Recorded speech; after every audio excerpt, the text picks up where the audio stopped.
कि आपका कोई भी एक्सपेरिमेंट करने में कितना समय लगा। जो ही आप एक्सपेरिमेंट चालू कर देते हैं, हम दबा देते हैं इसका बटन और इसका रीडिंग नोट कर लेते हैं कि कितना एक्सपेरिमेंट में आपका समय लगा।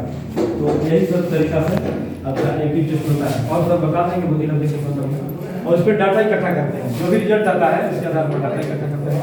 फिर डिजाइन एक लाइन में लिखते हैं हम, जितना समय लिया स्टॉप वॉच से देखकर, वो ये लिखा हुआ है परीक्षार्थी द्वारा लिया गया समय सेकंड में, कितना सेकंड में कि उस क्वेश्चन का आंसर किया, 20, 37, 28, 30, 102, 100। अब इसको हम क्या करते हैं कि MA/CA पर बैठाते हैं। MA/CA का मतलब समझ रहे हो?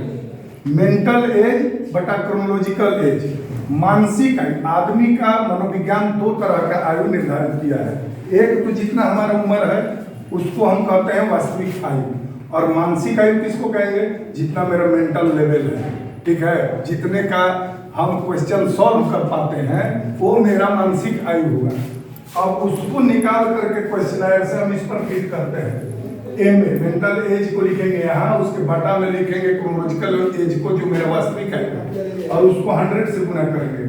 अब जो प्राप्तांक आएगा हमारे पास, अगर 80 से 100 आया तो उसको कहेंगे औसत बुद्धि। औसत बुद्धि का आदमी 100 से 120 आता है तो उसको कहते हैं हम बुद्धिमान। 120 से 150 आता है उसको कहते हैं जीनियस, और 80 से नीचे जिसको आया उसको क्या कहेंगे? मंद बुद्धि। 80 से भी कम जिसका प्राप्तांक आया उसको कहेंगे मंद बुद्धि। तो ये हमारा बुद्धि लब्धि मापने का फॉर्मूला है, और इस तरह से हम इसको टेस्ट करते हैं क्वेश्चन के द्वारा। ठीक है, आ रहा है समझ में? कैसे इसको टेस्ट करते हैं? क्वेश्चन के द्वारा हम